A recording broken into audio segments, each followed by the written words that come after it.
yo estoy convencido de que así como tú lo mencionas, con ese poderío y colmillo político que tiene López Obrador, como se habían presentado las cosas ante la oposición, todo era de acuerdo al son que les estaba planteando. Fueron exhibidos por los mismos miembros de su partido como Gustavo Madero, como Damián Cepeda, etcétera, etcétera, etcétera, ¿no? De la oposición.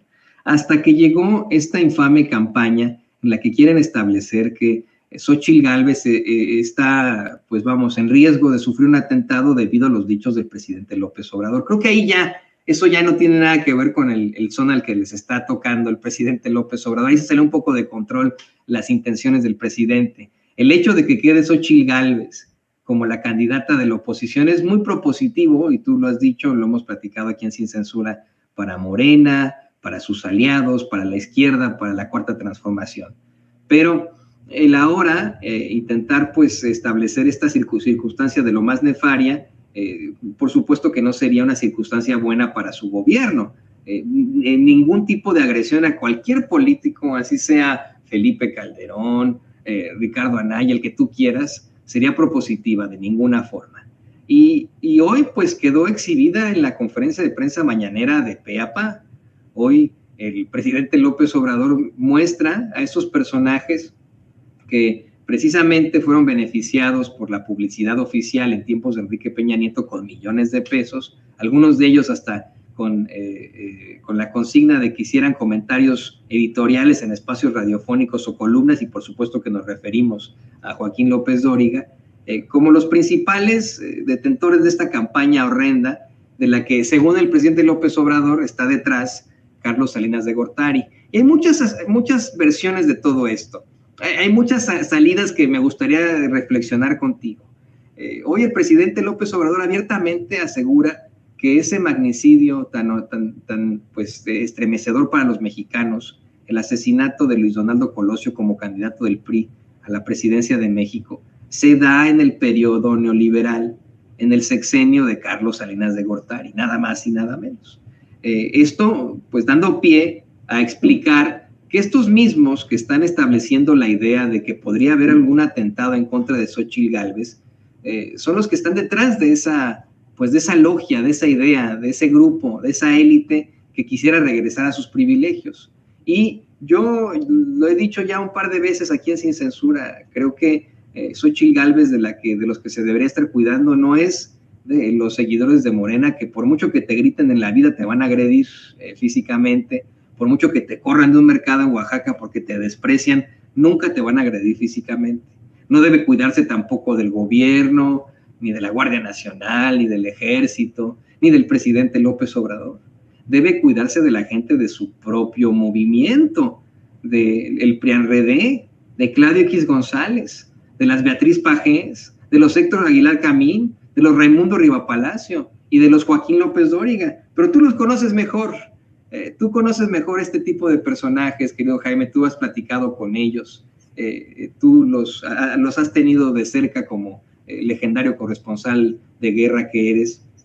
¿Nos puedes hablar un poco más de ellos? Porque yo los tengo en un espacio del cinismo absoluto. Hoy me da mucho coraje ver a un Joaquín López Dóriga ensalzando a Xóchitl Gálvez, poniéndola como una mártir, luego de que hace aproximadamente 2 meses de payasa no la bajaba, la regañó horrible en un programa de radio, la comparó con el dinosaurio Barney, pues vamos, dueño de las conciencias de muchos niños de los 90, y hoy la ensalza de esta forma. ¿Qué nos puedes decir específicamente de estos 4 personajes, querido Jaime? Este es un ejercicio interesante, ¿no? Es voltear por el espejo, mirar por el espejo retrovisor.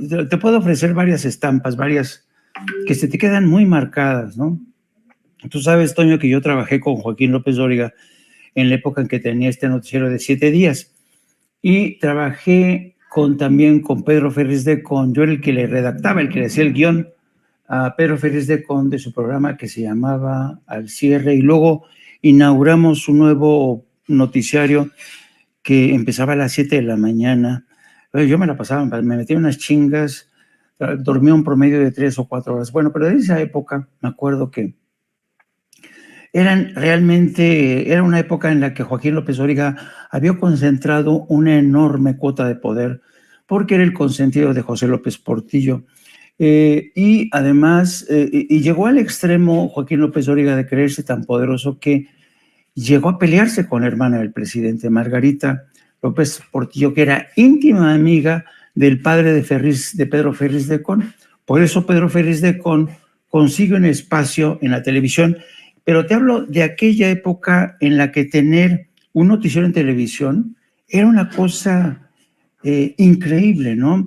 Cualquiera sacrificaría a uno de sus hijos en la montaña. Estos personajes eran capaces de sacrificar a un hijo suyo en la montaña con tal de dirigir un programa de noticiarios, porque no había la opción que hoy tenemos de tener internet, YouTube, etcétera, etcétera. Bueno, me acuerdo que cuando se pelea Joaquín con la hermana del presidente, con Margarita, nos salimos todos del canal, en aquel entonces el canal 13, y entonces yo le ofrecía a Joaquín la opción de hacerle un noticiero de radio, y yo le hacía todos los días el noticiero de radio. Y Joaquín se portó mal conmigo, era un déspota, un cabrón. Total, que me decidí cortar por lo sano. Yo me fui y me fui luego como jefe de corresponsales del diario Excelsior, cuando era la época en la que teníamos más de 30 corresponsales extranjeros. Luego me hice corresponsal en España. Y un día me dicen de México, oye, tienes que viajar con el Papa. La segunda gira papal de Karol Wojtyła, cuando se estaba por reanudar las relaciones diplomáticas con México. Y me acuerdo mucho que coincidí en el vuelo papal que partió desde el Vaticano con Joaquín López Dóriga. Bueno, ya digamos que toda la mala sangre que había entre nosotros, digamos que ya, total, ya había pasado tiempo. Yo ya había hecho mi carrera como corresponsal, como enviado especial. Él seguía con sus programas de noticiarios. Ya nos empezamos a platicar, en fin. Y me acuerdo que cubrimos esa gira papal y de regreso del vuelo de la Ciudad de México a Roma, en México me habían regalado un libro que escribió, creo que Vicente Leñero, que se llamaba Los Periodistas, algo así. Y en ese libro Vicente Leñero balconea a varios periodistas por ser tan corruptos, porque él detalla las cantidades de dinero que recibían estos periodistas, cómo se corrompían, qué gobernadores de qué estados les daban dinero, etcétera, etcétera. Entonces me acuerdo que yo, de regreso al avión, al aeropuerto de México, iba yo leyendo este libro de los periodistas, me subo al avión, voy leyendo, voy caminando para tomar mi asiento y me topo con Joaquín, que estaba y dice, a ver, ¿qué estás leyendo?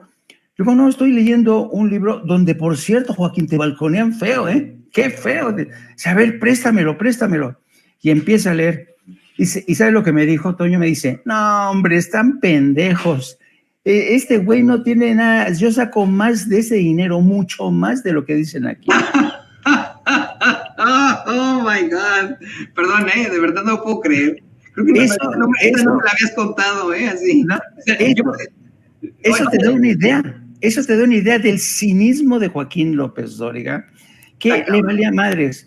Mira, en una escala en Durango, donde íbamos con el Papa, de repente a los periodistas que estábamos cubriendo la gira papal, se nos pierde Joaquín. O sea, chinga, era una visita del Papa a una de las cárceles de Durango. ¿Dónde está Joaquín? De repente, ya cuando íbamos a despegar de regreso a la Ciudad de México, lo veo llegar con un sobre amarillo así.